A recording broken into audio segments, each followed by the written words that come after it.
Awesome meeting you guys. Listen in. I'm going to say hi. Broadcasting live from the heart of the Duke City. It's time for a great afternoon of sports entertainment talk. Getting ready for in-depth discussions on everything from the court to the field, mixed with the business and culture that orbit the sports world. Whether it's the latest blockbuster trade or the societal impact of sports. 2 Men On, with your hosts, Van Nunley and Fred Slow, with producer Isaiah Johnson on 95.9 FM and AM 610. Mike's hot. It's Animal.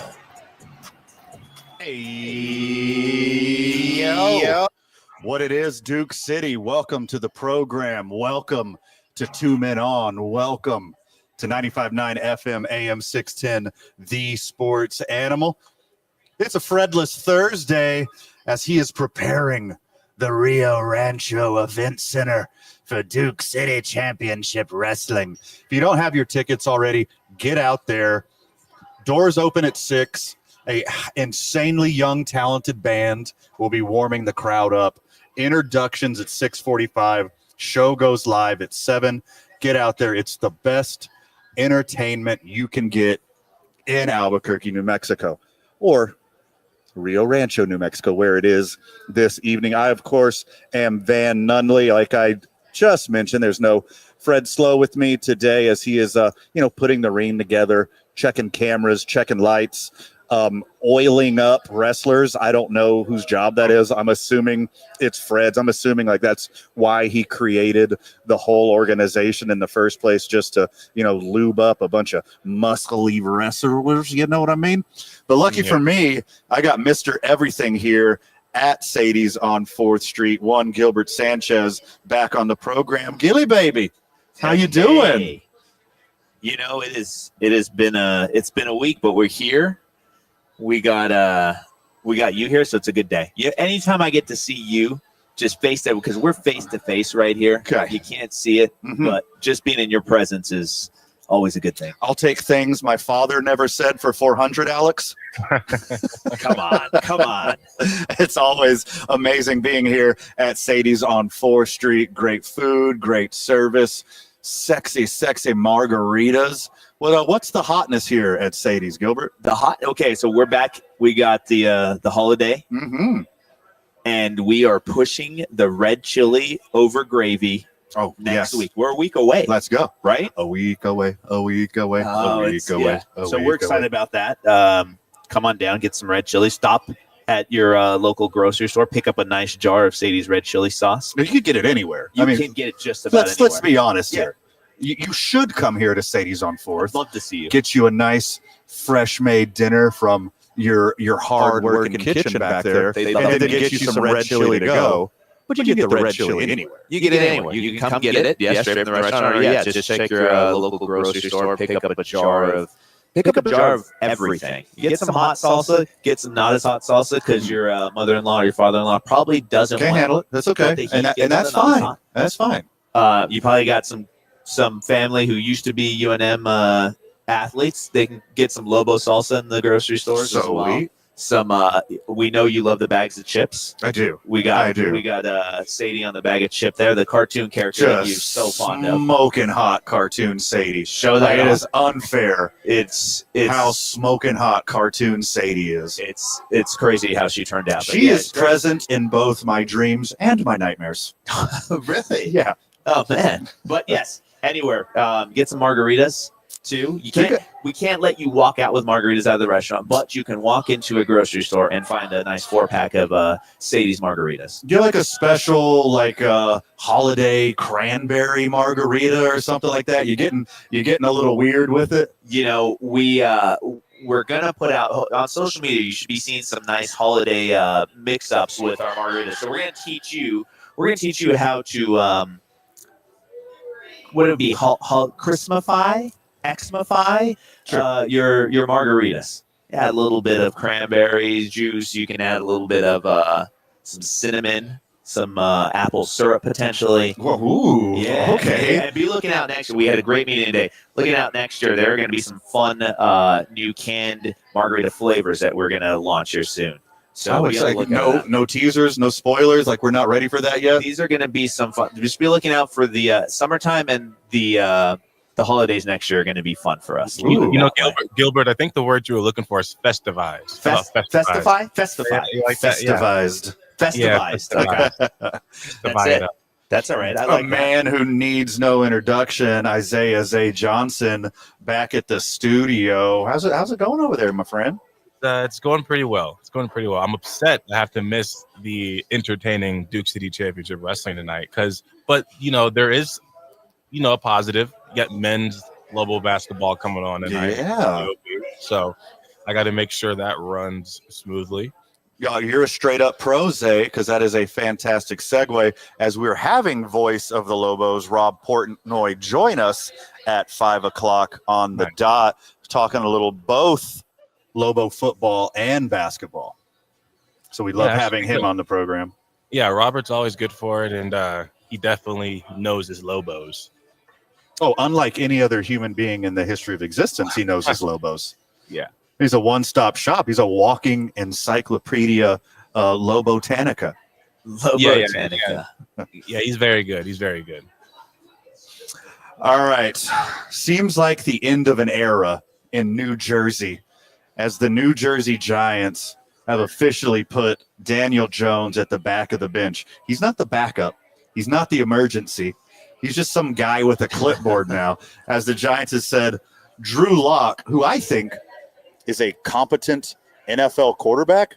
Sorry about your broken hearts, Broncos and Seahawks fan, but Drew Lock is a competent NFL quarterback. He's not a game changer. Like, he's not the best to ever do it, but the dude can go. I think he could go a lot more than Tommy DeVito. So, I mean, it seems like the sideshow is in town, and they'd rather sell jerseys to Italian Americans in New England than they would have a chance to win football games with Drew Lock. But before we move on to that, Daniel Jones was spotted at practice today in his bullseye jersey. You know what that is, eh? That's when you just put on the red jersey. That means don't touch the quarterback. He was like playing free safety for the practice squad. Yeah. This dude is completely checked out.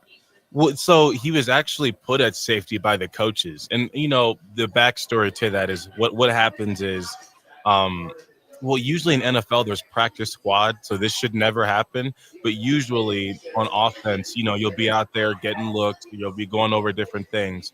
And what coaches like to do is they like to put offensive players over there on defense to just stand there and be like a dummy so that they can also understand what's going on, rather than just sitting on the sideline not paying attention, because they're not a starter, so they're not anticipating you to actually need to know what it's like to have the reps. But they're like, just for the sake of you having knowledge of what's going on, you can go out there and play safety. But this is, I could say this as a guy who's been in a lot of teams where I had to been like fighting to try to get to that number one spot and been the second, been the third. This here is definitely the indication that you're for sure not getting in the game, and it means you are nowhere near where you want to be on the depth chart. Like, you can try to paint it different ways all you want, or you're helping out the team, or you're giving a look. But no, when you find yourself on the scout team because you're so far on the depth chart as a quarterback, that means it's the beginning of the end, which is why his little speech came about. Well, I mean, he did address the team and, thanks for the support, yada, yada, yada. Tried to lead you. I'm not the quarterback I thought I was going to be. Fill in whatever Mad Libs you want, whatever kind of player speak, coach speak, rah stuff at the end of that. But I mean, it's kind of a smart move having him play safety, because with that, I mean, he's got like the third longest neck in the history of the NFL. I think it goes Mike Glennon, number 1, and then Merton Hanks, number 2, and then number 3 is Daniel Jones. So it's super easy for him to keep his head on a swivel because he's got that giraffe-adjacent neck that he's just like trying to eye down the offense. Well, what I've heard about Daniel Jones, with, even like I said a couple of weeks ago, a guy I played in high school with got picked up by the Giants, and Daniel Jones is like he's a team first guy. Yeah. He's very, very likable as a teammate. Seems so I feel that. Yeah, I feel this was his way of saying, like, look, I still want to help out. I don't want to just stand around and do nothing. But it's so humiliating. I'm sure it is, and I don't understand why. Usually a quarterback he doesn't seem like the type to have some type of lash out or have some behind the closed doors argument with a personnel or a coach. But it seems like this is what happens to a player when you have like a bad ending to a conversation about your playing time or something like that, where a coach puts you from the first all the way down to basically off the depth chart. This is like an indication when someone misses a team meeting or something. Right. And Daniel Jones is not that kind of guy. No. And it's not like he was sucking on purpose. So I don't understand why he's getting this treatment from the Giants. Well, I mean, he got the bag. Good for him. Yeah. He made that money. He got PAID paid. Like, good for him. Like, he is like one of the nicest guys in the NFL. It's not like we're rooting against some creep like Deshaun Watson. It's not like we're going against some head case like Antonio Brown. Daniel Jones is like a legitimately nice guy. Like, he seems like a decent human being. Like, this is the same Daniel Jones that went like unrecruited in high school and walked on to a junior college and then transferred to Duke and out of nowhere became a NFL quarterback. And you know, the bag comes from him winning a playoff game, giving like a little glimmer of hope to all those New Jersey Giants fans out there that like, hey, we finally got a starting quarterback. Maybe this guy can do it. Maybe this guy can go. And like just never turned the corner. Like, with no good wide receivers, with no Saquon Barkley, without a good defense, he got exposed really fast. You know, it's really shocking. I heard this, and it's funny to me because it's a true football take, and I can't remember if I heard it on this show, if I heard it when I was watching ESPN. But what they said was it made a lot of sense, and I think we all think this, but we just, you can't put your finger on it. It's like, I don't know when this became a thing, but NFL teams, it's like they convince themselves if they pay a quarterback a certain amount of money that they're going to get their money's worth. So players don't get paid for what they've done. It's just like a job. You start there. You may have to work 3 weeks before you finally get that first paycheck. And I feel like that's how life should work. And in the NFL, you're paying these guys in advance. You're paying Daniel Jones in advance, and you're hoping that he can become something that he may not be able to do. So then you find yourself in this position where everyone's mad at you for making a certain amount of money. And it's like, look, I was just asking for what the next up was in the market, but it wasn't a guarantee that I was going to carry this Giants team to so-and-so record. I think quarterbacks should get paid for what they've done rather than what they are expected of. I mean, hard disagree. Like, I think he got paid like Joe Flacco got paid.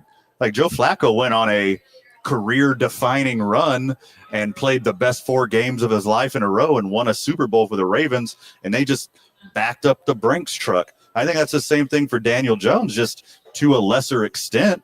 Like, he won a playoff game. Like, he showed a little bit of promise. Like, no one in the NFL, no scout, no coach, no prognosticator, no draft analyzer, no one at the combine ever would have thought that Daniel Jones is going to be the next Tom Brady, the next Manning, the next Breeze, the next whoever, fill in your favorite upper echelon quarterback. Nobody thought that at all.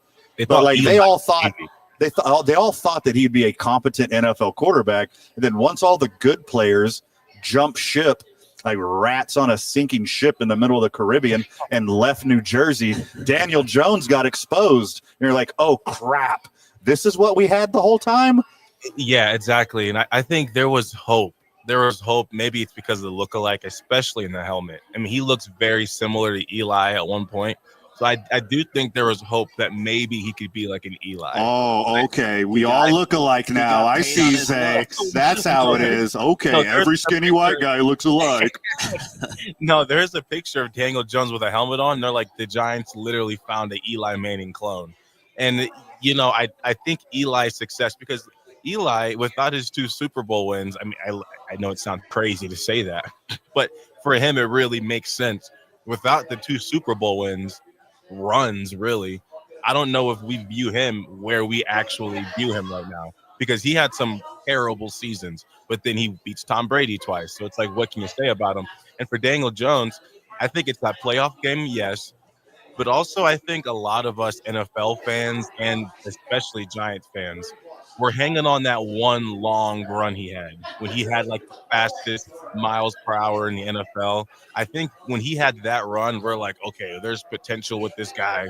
If he can just learn to throw it a little bit, then he can make it happen. And it never worked out. Yeah, it never worked out. What are you going to say next, Zay? I'm going to put on a Cowboys jersey and a Cowboys helmet, and I'm going to look exactly like Cooper Rush.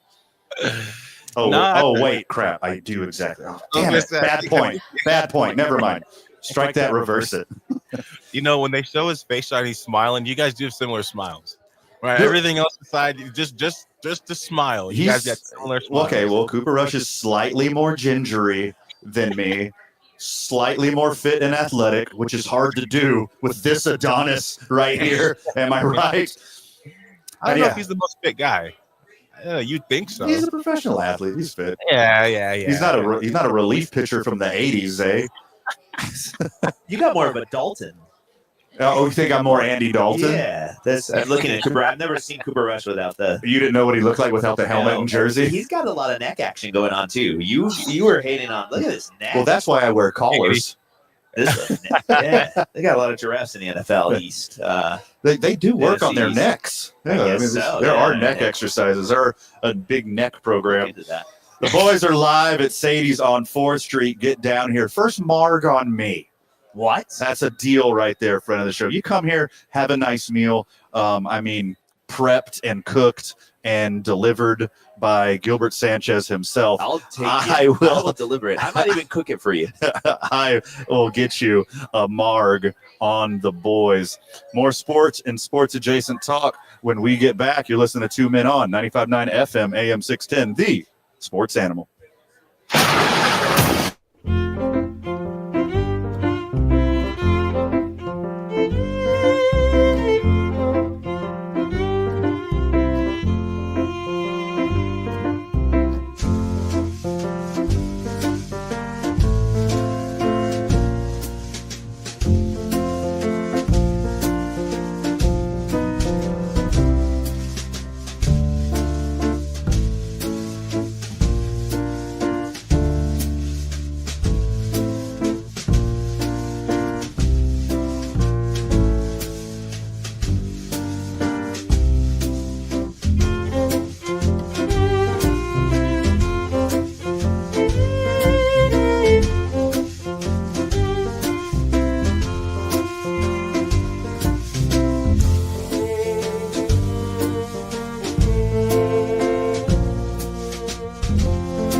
Welcome back to Two Men On.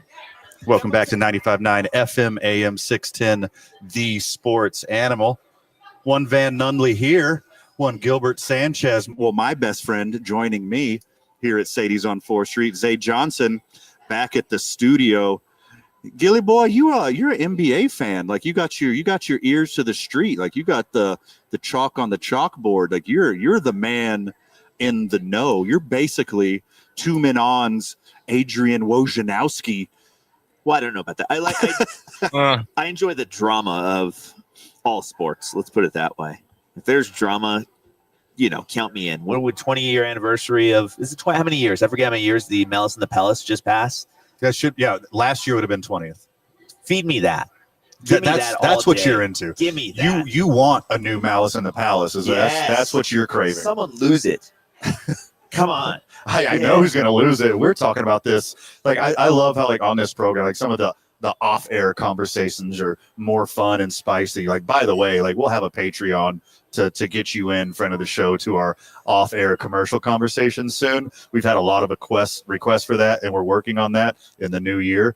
But the drama, the excitement, the TMZ of the NBA is that much fun. Because like Zay, now you're a witness to this. Like yesterday, we're doing our prize picks, and I said, put everything you got on Joel Embiid having a monster of a game last night, because he's been ran through the muck in the media the last few days. So like he has to have a statement game. Like he has to play a full game and ball out. And guess what he did? He balled out, almost 40 points, like over a dozen rebounds. Like he balled out. But the problem is his team still lost. Like how bad is it out there for Sixers fan who got 2 for sure, maybe 3 Hall of Fame players on your roster, and you can't do anything with that? So help me out here, not to go too far off topic. Over at the sportsbook, Sandia Sportsbook, are you allowed to pick player props too, or is it just win-loss?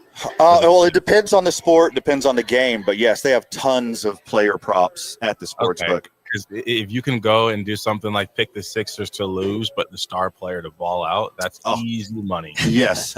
Usually in most cases, and I don't work for a local sports book, you usually can't parlay player props, but you can pick any number of player props in any number of situations, but usually you can't, parlay them together like you could, wins, losses, overs, unders, et cetera. But yeah, you can totally go to Sandia, like you referenced, or whatever your favorite sports book is. By the way, 505-246-0610 to our friends at any of the sports books want to be a friend of the show. Also, you can try Van at talkabq.com. That's Van at talkabq.com. We're always looking for new friends of the show and partners and sponsors in the community. You got something cool going on, let us highlight that fact. But yeah, you can totally go up to any counter at a sports book and say, Embiid is dropping 40 tonight. Also, they're going to lose by 13. Like, you can totally do that. And here's what also is unfortunate about this whole thing is the number one guy that was calling out Embiid was Tyrese Maxey, and he had 8 points, 2 assists, and 3 rebounds in 20 minutes. I wonder if he got hurt. But even then, in 20 minutes, not very good stats. So you have Maxey calls out Embiid, and if Maxey would have just played even like half of himself, they win this game. So I don't know if Embiid coming back and having 35 and 11, and Embiid can be very ball dominant, but these guys are on the same team. They know how to coexist. So for Maxey, I mean, that's the risk you take. If you're going to go out on any team and you call out the leader, you call anybody out on the team and say, well, you have to stop doing this. You have to stop being late. I mean, you have to make sure you do your part too. You can't make the news for calling out Joel Embiid and then you drop 8 points and he has 35, because now it looks crazy. Yeah, I mean, good point. I mean, at least like you're showing leadership. I mean, at least you're like trying to unite the locker room. Like make your star player accountable. If he's showing up too late to meetings and he's not going to his rehab because he's perpetually friggin' injured, like on the floor, when healthy, Joel Embiid is a top 5 player of the NBA, and you cannot argue with that whatsoever. The results prove it. Yeah, 100%. He had a very good Olympic run, I think, when he was playing. I was surprised he played as much as he did. But no, the Sixers are 2-12 now. Now there's 82 games in an NBA season, so there is obviously a turnaround. It's not like you're 0-8 in the NFL or something. Like, you can turn this thing around, but it's going to be real hard with Embiid playing back-to-back, not playing back-to-back. Yeah, they haven't even hit their 20% mark. Like the season's not even a fifth done. Like you could rattle off 6, 7, 8 wins in a row and you're right back in it. Also, let me remind you, the East is garbage. Like they're in last place and there's still 4 games out of a guaranteed spot in the playoffs. Not even the play-in. The Sixers are 4 games out of 6th place. It is wild, this landscape right now. Yeah, and Joel, he says about whoever leaked the info about that meeting, he says whoever leaked that is a real piece of blank. We talked about a lot of things, and Embiid said, I don't want to get into the details, but that whole thing probably took 30 seconds. But then again, it's Joel Embiid, so we've got to make everything blown out of proportion. It's whatever. I'll take it all. I'm the reason for everything, so I'll take the blame for everything.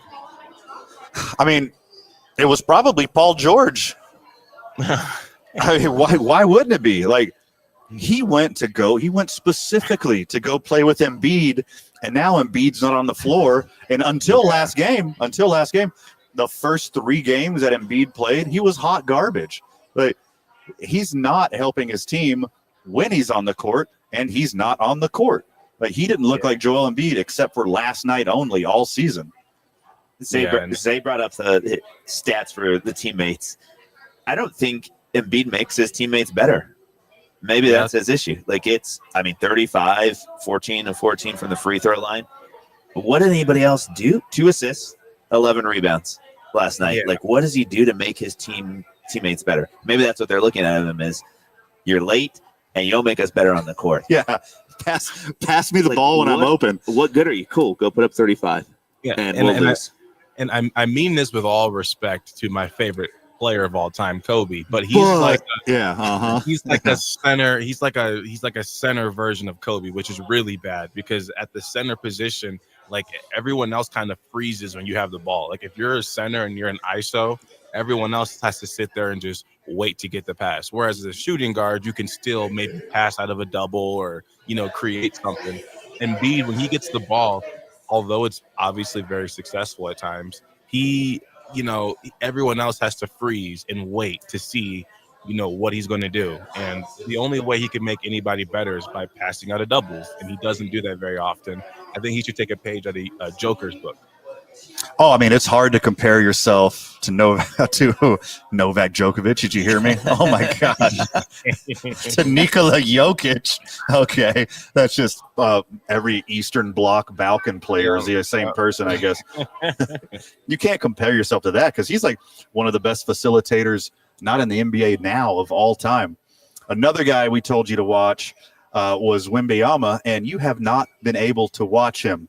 Little Wemby talk and more NBA roundtable when we get back.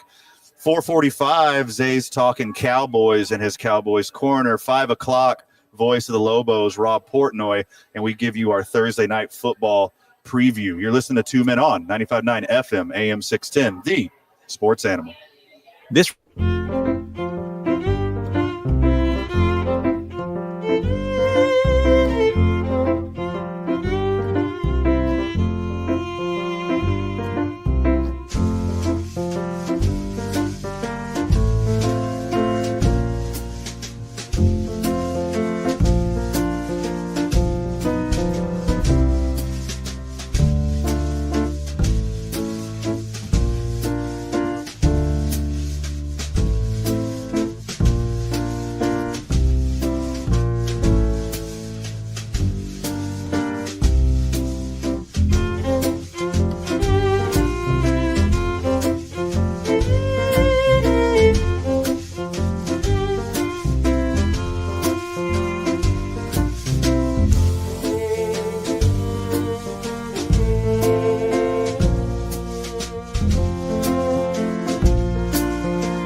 Welcome back to the program, Duke City. Welcome back to Two Men On. Welcome back to 95.9 FM and AM 610, the Sports Animal. And a special welcome to Brian Stafford, owner, operator of Sadie's.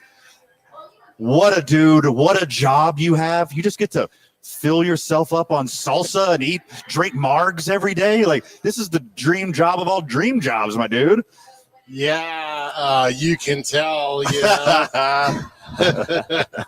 I mean, the listeners can't see, but I always said if you ate good at Sadie's, you didn't need steroids.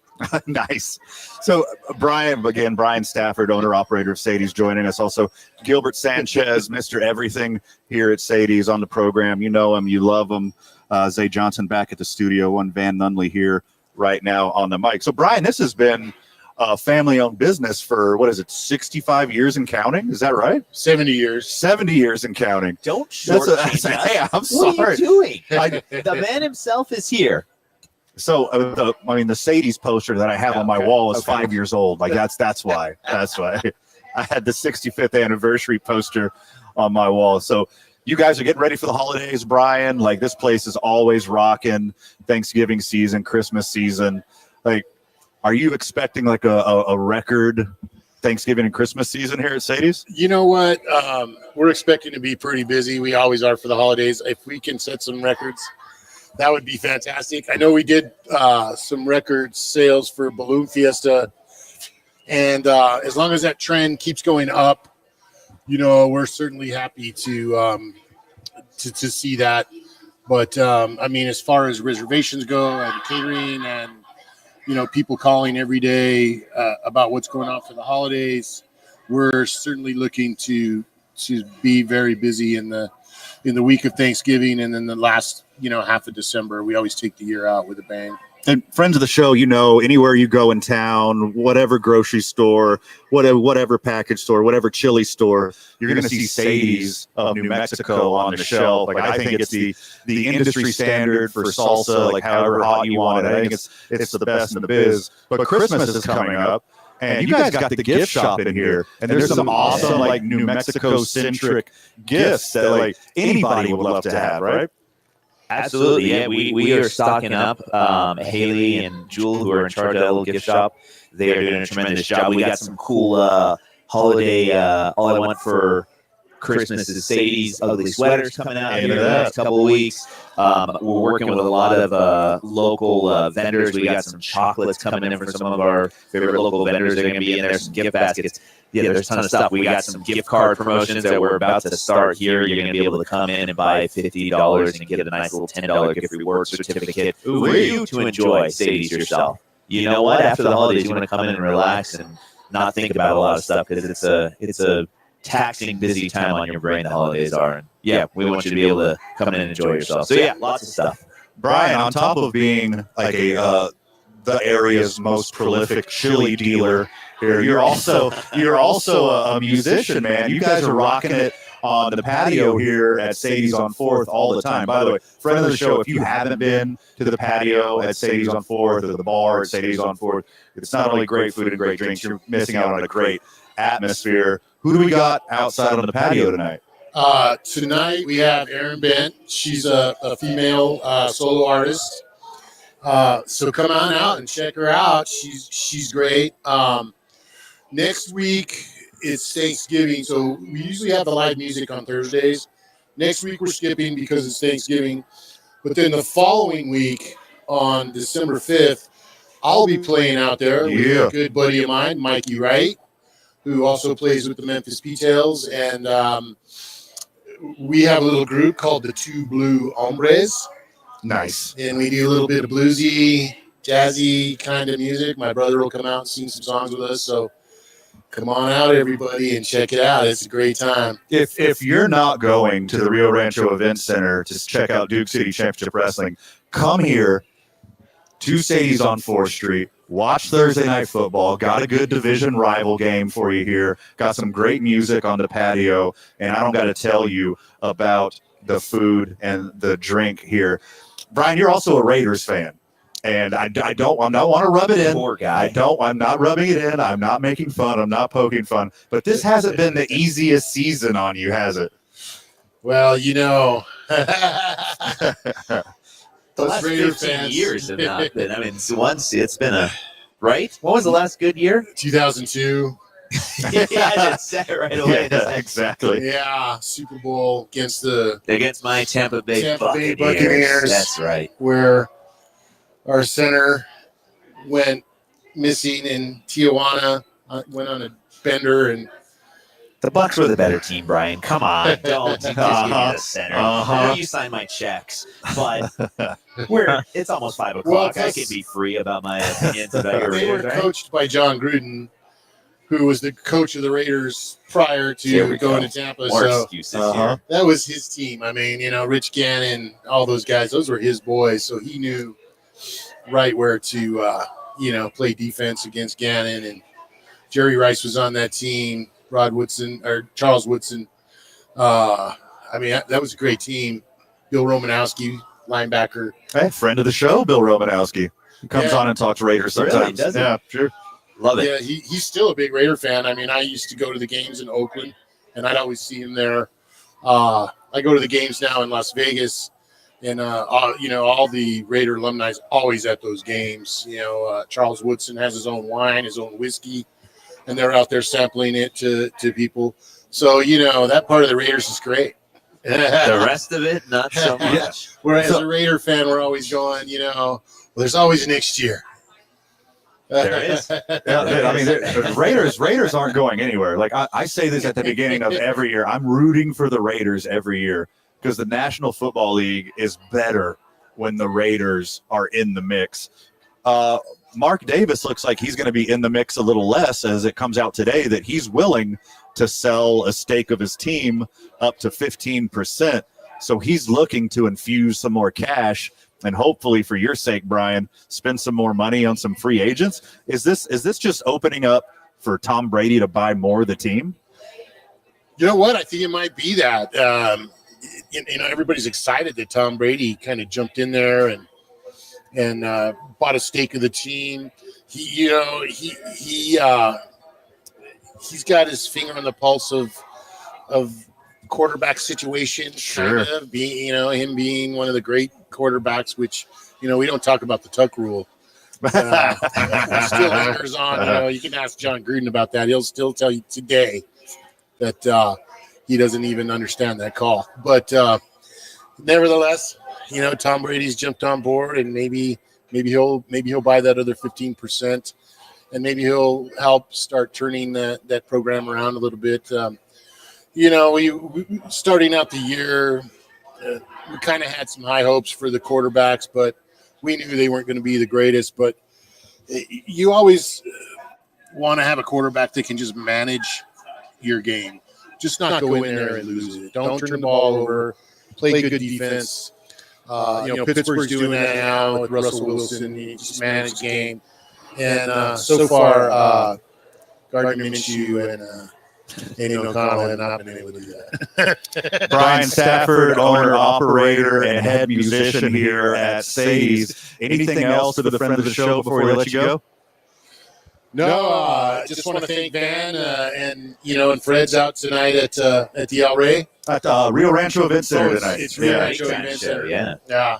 Whenever they have the Duke City Championship Wrestling out there, it's always a great night. Yeah, you're a regular out there. You usually make these things. Yeah, we've got something else going on tonight. That's why I'm kind of hanging around here. But generally, I try to make it out there to the Rio Rancho Event Center for the Duke City Championship Wrestling. It's always a blast. Well, no matter how bad your Raiders are, Brian, there's one silver lining. Yeah. They're not as bad as the Cowboys this year. And Zay is going to tell you all about that when we get back. You're listening to 2 Men On, 95.9 FM, AM 610, the sports animal. This report is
And up on the 5 o'clock hour, the boys are here at Sadie's on 4th Street having a lot of fun. Fred's out at the Rio Rancho Event Center setting up one hell of an event tonight for Duke City Championship Wrestling. If you don't have your tickets, there's still a couple floor seats left, a lot of seats left in the bowl. Come hang out with us out there. It's going to be a blast at the Rio Rancho Event Center. Van Nunley here. Gilbert Sanchez of Sadie's joining. Zay Johnson back at the studio. And Zay has some strong feelings about the next coach of the Dallas Cowboys. Zay, the floor is yours. Yeah, well, to nobody's surprise who's a listener of the show, as I have been preaching all season, before the season, I want Mr. Manning Cast himself, Mr. dating a lady 45 years younger than him himself, Gross. Bill Belichick, also gross, side note. That's not why I want him at all, promise. Well, But, there's a thing with Bill here, and everyone points out very true facts about Dallas. There's so many things wrong with them, right? There's too many things wrong with them to just fix in a draft, fix in one free agency. right. One player can't fix it. I think Bill Belichick, if you go after Bill Belichick, he is the equivalent to multiple star athletes. He's the equivalent to multiple star free agents. He's a bigger deal than signing Derrick Henry last offseason. He has more of an impact than any player you can go sign, trade for, or draft. He, by far, because he's historically, yes, he's had Tom Brady, but Bill Belichick has been known for finding diamonds in the rough and pulling talent out of players. He evaluates you, he sees what you're good at, and he puts you in those positions. And then on top of that, discipline. It'd be a disciplined football team. We'd go into the games knowing what Dallas was going to do. Cowboy fans, for the first time, would know what to expect out of their football team. And like I said yesterday, I promise you this. If Bill Belichick is the head coach of the Cowboys, they're not going to the club after getting blown out by the little brother. Maybe they might sneak out. They might sneak out there, but at least they will have the feeling of needing to sneak. Right now, they don't fear anything. Everyone in Dallas is so comfortable, and that is why what's happening is happening. Bill Belichick is the only guy that could come in and get rid of this Cowboy curse. And the last thing, the number one issue everyone points out with Bill Belichick coming to Dallas is the biggest reason he should come to Dallas. Oh, he wants to be in control of everything. He does want control. Just to be the GM. Yes, but Bill Belichick does not want to be in front of the camera. He doesn't want to be answering a whole bunch of questions. He doesn't want the cameras all in his face. So in a way, he's perfect for Jerry because Jerry can still be the main voice. Jerry can still have his face in the forefront of the cameras. And Bill Belichick, he's just going to want to keep himself and his players focused. He's going to be focused on the next game, the next task. So if everyone in Dallas can be focusing on the social media and the clout and the money and all those things, but Bill Belichick and the Cowboys players are focused on the X's and O's and winning, that is by far the best formula for the Cowboys to be successful. You have to get Bill. There's nobody else. You have to get Bill. And if you get Bill, you know that he's going to be, as an Astros fan, the best at trying really hard. Some people call it cheating. Some people call it bending the rules. Some people call it, flat out, what's the word I'm looking for? Cheating. But still, like as a fan, like at least you know that he's going to try. He's going to try harder than anyone else. Like the whole locker room culture, blah, blah, blah. That sometimes that works, sometimes it doesn't. The whole rule with an iron fist, sometimes it works, sometimes it doesn't. But we know historically for Bill Belichick that it's going to work because he's got a proven track record of it actually working. Let me tell you why he's not going to Dallas. Number one, he doesn't want to work with some other grouchy old billionaire. Like he had to deal with Robert Kraft and all of his weird massage stuff and missing person stuff. He had to deal with that for more than 2 decades. Now he's just going to go deal with the same stuff with a weirder, older, richer guy and Jerry Jones. There's no way. Also, I'll tell you else why. Another reason why Bill Belichick is not going to Dallas because now he's got a little taste of the limelight. He's got a little taste of the fame. Like old, boring, sarcastic post-game interview Bill doesn't care about the media guy. Now he's on the other side of the coin. Now his face is everywhere. Now he's famous. Now he's got a hot young girlfriend in her 20s. Watch it. He's Hollywood now. He ain't doing any of that stuff. He's going to ride this wave to the sunset. You're never going to see Bill Belichick coach again. Sorry, Zay, to ruin your hopes and dreams. When we get back, voice of the Lobos, Rob Portnoy, joins us. Having a lot of fun here at Sadie's on 4th. You should be too. You're listening to Two Men On, 95.9 FM, AM 610, the sports animal. No problem, because he is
Duke City, welcome back to 2 Men On. Welcome back to 95.9 FM, AM 610, The Sports Animal. Having fun here at Sadie's on 4th Street like we do every Thursday. Thursday night football, live music on the patio, and, of course, the best music and food you can have in Albuquerque, New Mexico. Fred's setting up Duke City Championship Wrestling out at the Rio Rancho Event Center, so lucky for me, I got fan favorite Gilbert Sanchez joining me. Gilbert, lover of the Lobos. Everyone knows that. Oh, God. Just eat, sleep. You love Lobos hoops. That's like the first thing out of your mouth every time I you talk talk about it. I think about it. I watch it. I enjoy it. Sometimes I don't enjoy it. As of late, I enjoy it. Even Sunday, I enjoyed it Sunday, even though it was a loss. It was still just it's exciting times. Well, lucky for you, we get to scratch that Lobo basketball itch. But before we do that, we're going to talk a little Lobo football with voice of the Lobos and, well, my best friend in the whole world. I don't care if anyone thinks Fred Slow is my best friend. It's false. It's not true. It's never been accurate. My real best friend, my hero, my confidant. I mean, basically what I want to be when I grow up. Rob Portnoy, voice of the Lobos. How's it going, my friend?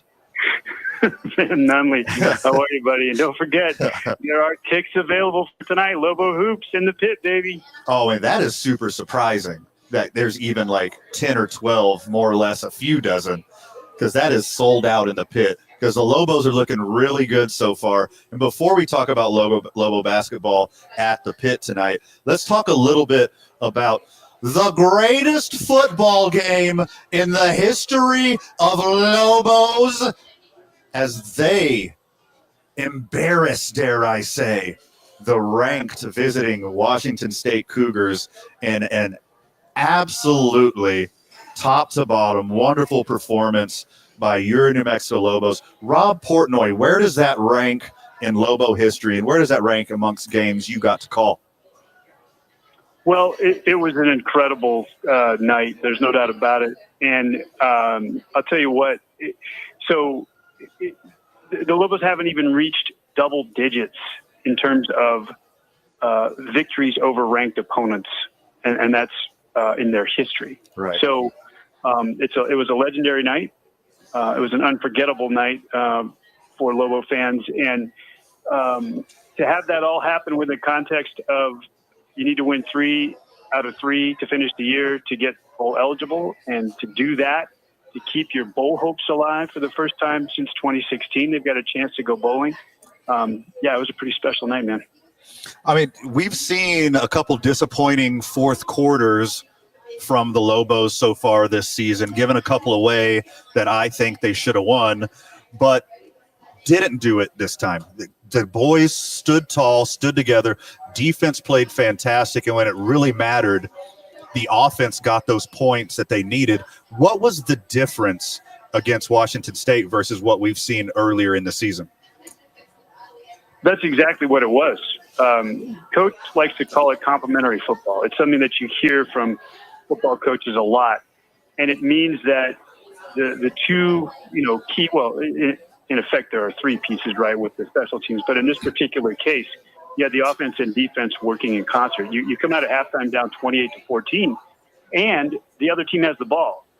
It can go south in a hurry. If they go down and score, and Washington State had moved the ball up and down the field pretty much at will in the first half. If they go up by 3 touchdowns to start the second half, it might not have gone New Mexico's way. But not only did the Lobo defense stop them coming out of halftime, they had to stop them twice.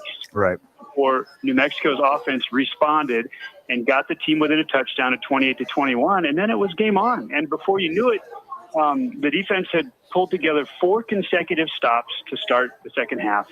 And all of a sudden, New Mexico had gotten even, and I mean, it was just amazing. The only piece down the stretch that you look back and you go, man, the Lobos were fortunate to dodge that is when they did not punch it in for a touchdown when they took the lead. When they had to settle for a field goal, you thought, oh gosh, here we go. Right. But guess what? Washington State left Devin Dampier too much time on the clock. So for Washington State stud quarterback John Mateer, 375 yards passing, 4 tutties, another 65 yards on the ground, their leading rusher, and another tutty. If you looked at the stat line, you're Washington State, you're like, no way we could have took a L in this game when our quarterback played like that. How did the bend not break do enough to win this game? Well, that's exactly what they did. First of all, they didn't let them score in the second half, right? I mean, that was enormous, right? Just the one touchdown. So that's the first thing the defense did in the second half, which was just massive. But all those stats, everything you said about Mateer, guess what? He was not the best quarterback on the field on Saturday. Yep. The kid's name was Devin Dampier. And you look at the stat line for Dampier. First of all, first Lobo quarterback to rush for 1,000 yards in a season. That's unbelievable. He is not just one of the best players in the conference. He's one of the best players in the country. And everybody needs to start saying that.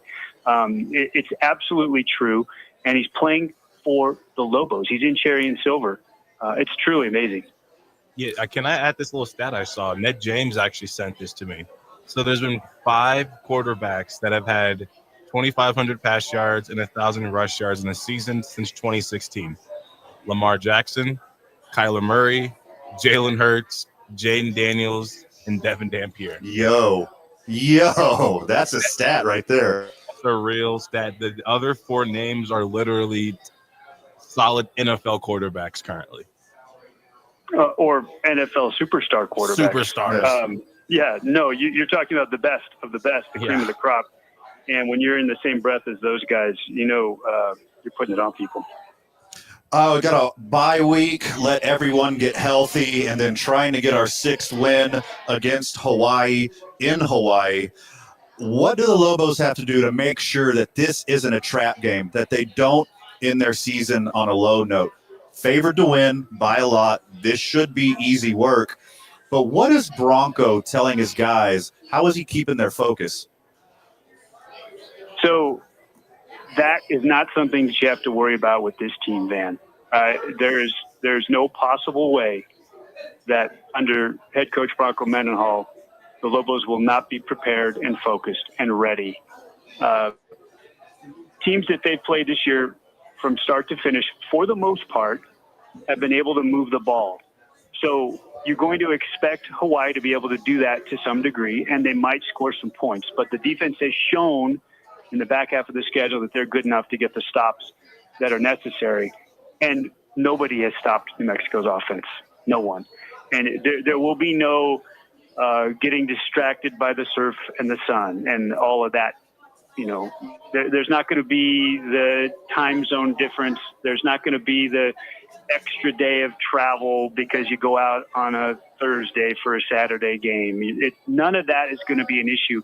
These are all things that are a part of the week of preparation, but to have a bye before you go to Hawaii is perfect. Sure. So instead of losing a practice day going to Hawaii because of the travel scenario that I talked about, you actually are picking up 2 because you have the bye week.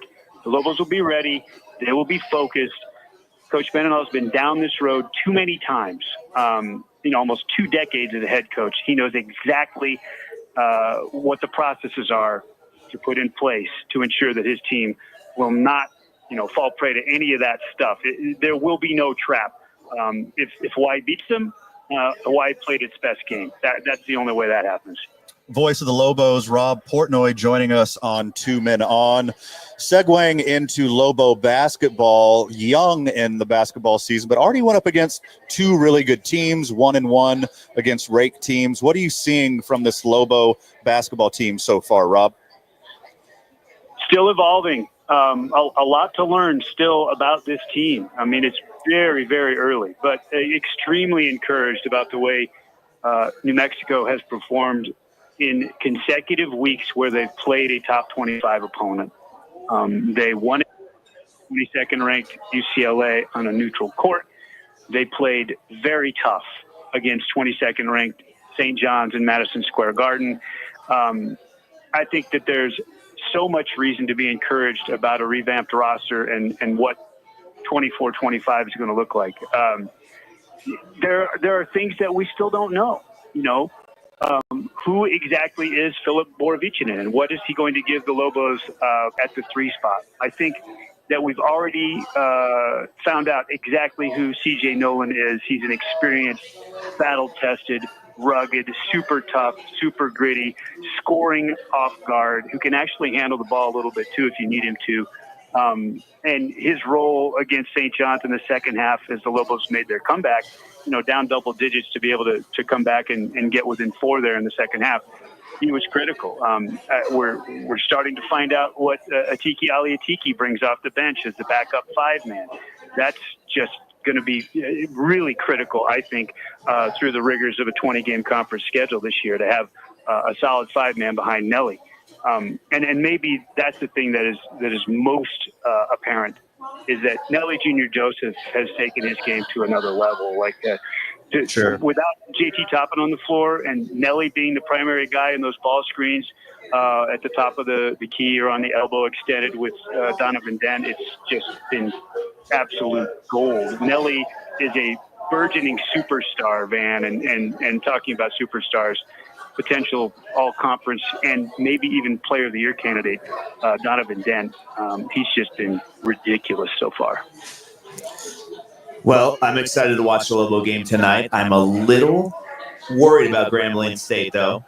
Robert, if you don't mind telling me, what should I be looking for tonight? I mean, good three-point shooting team I'm seeing. They turn the ball over a lot. What do the Lobos need to do tonight to make sure I can eat my Sadie's chips and salsa tonight and sleep well? Let's see.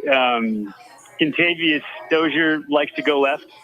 He's a really good driver. He's their best player. He's their top scorer. He's preseason offensive player of the year in the SWAC and preseason first team all SWAC. So keep an eye out for him. He wears jersey number 0 for Grambling. They're going to throw a little zone at the Lobos, probably a 2-3, and that's that's something that New Mexico has seen already this year. But they've had occasions early in this season where they've gotten a little stagnant against the zone. So let's see how the Lobos handle that. And then you hit on something that was just, I think is going to be the thing that is what puts New Mexico over the top tonight. The Lobos turn the other team over. That's what they do. That's what they've done since Coach Pitino arrived. And Grambling State really struggles with taking care of the basketball. And it's another team that's coming from sea level to altitude that I think New Mexico is going to wear down, and look at points off turnovers tonight as being a huge, huge piece of the puzzle in terms of how it goes. And you know what else? Coach has just been absolutely hammering at his Lobos for getting out rebounded the way that they did against St. John's on Sunday in the Garden. And that's not to say that a lot of teams won't, because St. John's is big and they're long and they're athletic, and they've got all of their guards are 6'6" and wiry and really long and can shoot and defend and rebound, and it is tough, and the Lobos had to play really a 3 small guard kind of lineup to get offense in the second half of that game, with Dent and True and CJ on the court together. So I would expect New Mexico to crash the glass like just gangbusters tonight, because Coach has really been hammering on them about it. Your Lobos are 23-point favorites, friend of the show. Rob, do you think this is the first game of the year that the end of the bench, the middle of the bench, gets to play some more significant minutes and Coach Pitino gets to figure out what he's working with? Coach just said no. They're treating this like you have to make sure that you get a dub. And now everything changes if you're up, 25 and there are 8 minutes to go. But you can't take any chances. This is exactly the same as prep for St. John's, as prep for Nichols, as prep for A&M Corpus Christi, as prep for UCLA. And if you get an opportunity to do that, then you take it. But it's not like the rotation is all of a sudden going to get bigger in the first 20 minutes just because it's Grambling State out of the SWAC. No. Rob, I know you got to go to work. You're up against it, but Lobos dominate tonight if they do what? Oh, absolutely. Turn over Grambling. Make Grambling play from end to end. And if the New Mexico Lobos can do that, they could run them out of the gym. Rob Portnoy, the voice of your New Mexico Lobos, both football and basketball, having a great end of the season and having a great start of the season. Rob, thank you so much for being a friend, and thanks for being a friend of the show. Yeah, thanks for having me, Van. Great being with you. Have a call tonight, Rob. When we get back, we preview Thursday night football here at Sadie's on 4th Street. You're listening to 2 Men On, 95.9 FM, AM 610, the sports animal. This report.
Welcome back to the program. Welcome back to 2 Men On.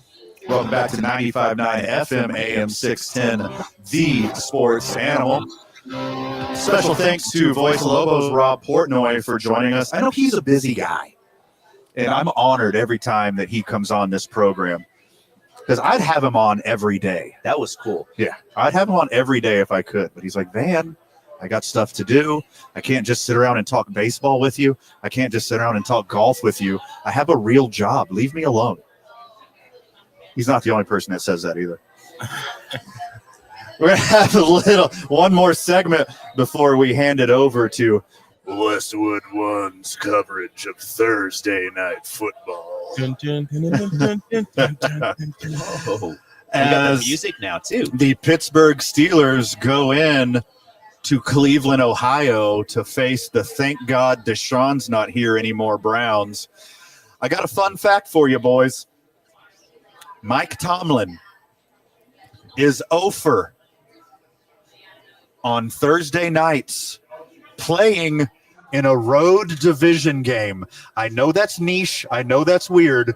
But in Mike Tomlin's career, he is 0-7 in Thursday night games where he plays a division rival on the road. Like what Mike Tomlin has done with the Steelers team this year, I thought they would be floating around 500. I thought, hey, Mike Tomlin, he's going to get his plus 500 season again. He's going to keep it going. I didn't think that they were going to be the powerhouse that they are. They're looking like one of the best teams, and not only the AFC, but one of the best teams in football. It's disgusting. They're the worst. They're the worst. They did it again. They make me sick.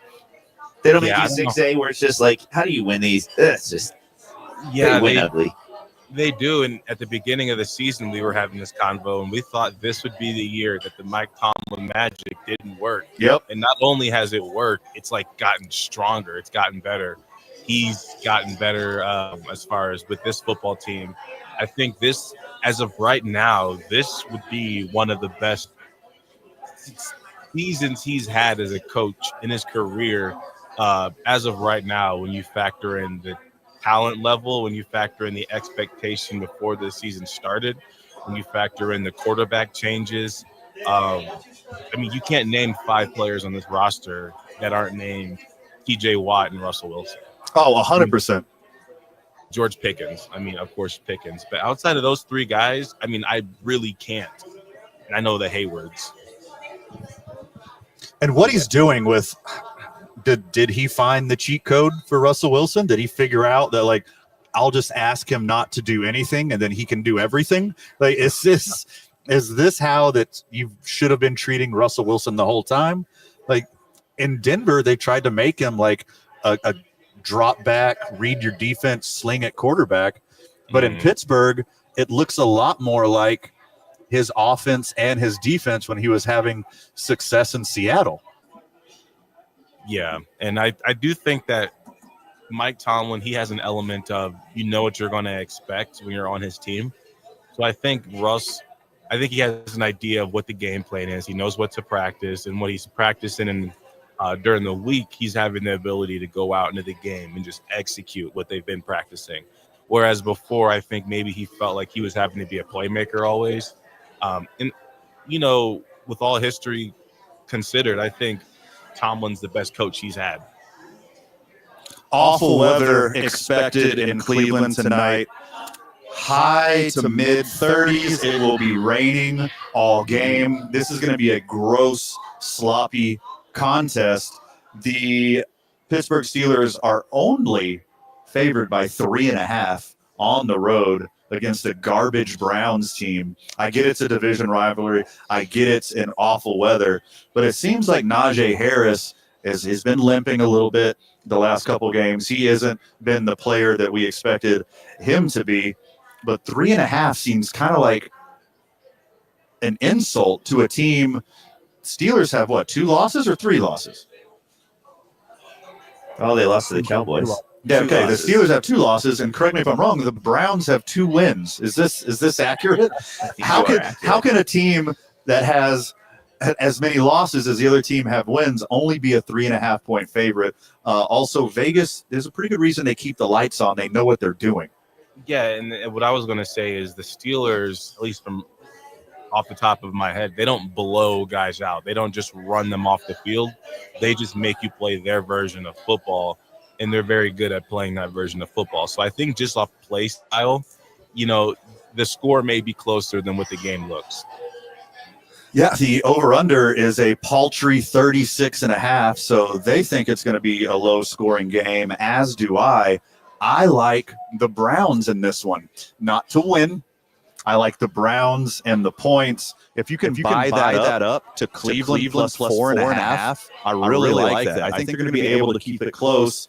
And with the Browns' two-headed monster and running back, like the Browns' defense isn't as awful as the team as a whole. So I think they could keep it close in this awful weather. And Cleveland fan, most of them are unemployed. They got nothing to do the next day. So everyone's going to show up. It's going to be a sellout crowd. Everyone's going to be in rain ponchos dressed up like a dog. This is going to be a chance. Let's be real here. This is Cleveland's Super Bowl, right? I was going to say. This makes their season. If they could win this game, everything's a wash from here on out. This is like if the Cowboys were to lose every single game for the rest of the season, which is what the fans want, but then they beat the Eagles. Sure. It's like if you can lose, but you just spoil that one night for the other team that's the top of the division that you guys don't like, then it just makes everything kind of all right and you can move on. But we'll see, because I don't know if the Browns are going to cover that 4 or 3.5. I do think the Steelers will slowly suffocate them out. I can see like a 20-6 type of game, or I guess 21-6, 24-6, something like that. I think it's going to be like 9-6 Pittsburgh Steelers. Give me the Browns and the points and the under tonight. It's going to be a slugfest. It's going to be run up the middle. They're going to just try to eat clock and gain enough yards to get in the field goal range. Gilbert, who do you got? Unfortunately, I feel like I need to stay away from the spread here, and it's another stupid, disgusting. What'd you say? Sloppy. Yes. Gross. Yes, disgusting. And we're hard to watch. We're not describing Deshaun Watson here. No. Actually, we it are sounds like it. Yeah, but we are not specifically, but we are. Another boring. We'll go Steelers. Just money line here, because it's just gonna be another. Oh God, I'm gonna eat a bunch of chips and salsa here at Sadie's tonight. I'm gonna try and watch this game. It'll be on. I'll probably listen to Erin Bent play her music. As you should. I've seen her here before in the patio. She's a very talented young woman. Yeah, so when that game is just going down the drain, we'll go outside and listen to Erin play. Gilbert Sanchez, final words for the friends of the show? No, it's always an honor to sit here with you guys. Zay, thanks for sharing your time with me. Great talking to Robert Portnoy. Come to Sadie's. Enjoy some red chili with your mashed potatoes for Thanksgiving. And happy holidays. We have the Lobos on tonight too? Sure, why not? Let's figure it out. Yeah, let's figure it out. Yeah. Figure it out. Zay, back at the studio. Are you done venting? Do you need to get a couple more words in to kind of coerce Bill Belichick to come to Dallas? Oh, no, I think he's coming regardless. I think Bill is coming. But I did want to ask, what's the over-under for the total points for the game tonight? Does it 36.5. Oh, gosh. It's very low. I like it less. I like the under, and I like the Browns and the points. Take the less. Zay says the under. I say the under. Gilbert says the Steelers are going to win by 130. Yes. Always a pleasure being here at Sadie's on 4th Street. What a place to be. What a place to hang. Best food, best margaritas in town. It's an honor having Sadie's be a friend of the show. If you're not able to get out to the Rio Rancho Event Center tonight to watch Duke City Championship Wrestling, you better be watching the Lobos and Thursday Night Football right here on Sadie's and 4th Street. You stay safe out there, friends of the show. We love you, Burke. Clear.